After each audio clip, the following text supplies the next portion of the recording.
Bonjour, je m'appelle Agnese Mariotti.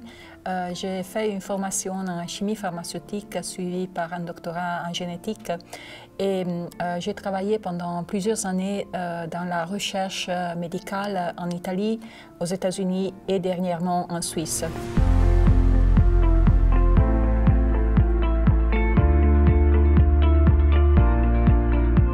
Le sujet de ma recherche a toujours été le cancer. Dernièrement, j'ai été intéressée par le stress psychophysique et en particulier les liens entre le stress psychophysique et la maladie, en particulier aussi le lien avec le cancer. Récemment, j'ai décidé donc de quitter le monde de la recherche et de me consacrer à l'enseignement universitaire et à la communication scientifique. Il y a vraiment des liens évidents entre le stress psychophysique et plusieurs maladies. En fait, il y a plusieurs études scientifiques qui ont démontré que le stress est associé à des maladies cardio-circulatoires, à des maladies respiratoires et aussi à d'autres maladies comme par exemple la dépression. Il n'y a pas de démonstration que le stress est en fait associé au cancer chez l'être humain, mais c'est clair que quand on souffre d'une maladie, la maladie cause un état de stress. Donc il y a en tout cas un lien entre maladie et stress. Je pense que l'approche traditionnelle de la médecine est un peu étroite. Donc il faudrait vraiment essayer de l'élargir et essayer de soigner les patients avec une approche plus large, plus intégrée. Il y a toujours, c'est bien, c'est clair, d'utiliser une approche biologique, donc utiliser des médicaments, mais il faut aussi prendre en considération les aspects psychologiques et émotionnels des patients.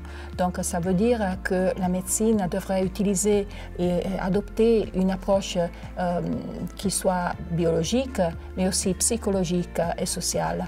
Une telle approche, je pense que peut vraiment aider dans la prévention de plusieurs maladies et en même temps être très utile et efficace pour soigner plusieurs maladies. Donc dans un organisme, quand il y a du stress, il y a en fait l'activation exagérée, disons, de deux systèmes principaux qui sont les systèmes qui sont activés quand on se trouve dans une situation de difficulté. En cas de stress, ces deux systèmes qui ont une fonction positive, donc disons dans une condition normale, l'activation de ces systèmes nous permet de gérer la difficulté. En cas de stress, ces deux systèmes sont suractivés. Et donc, à cause de ça, il y a dans notre organisme la libération de plusieurs molécules, de plusieurs neurotransmetteurs qui sont évidemment produits dans des quantités anormales. Et à cause de ça, nos organes ne peuvent pas fonctionner dans une façon normale et donc par exemple on va avoir des problèmes de pression sanguine, des problèmes à niveau cardiaque et aussi à niveau respiratoire.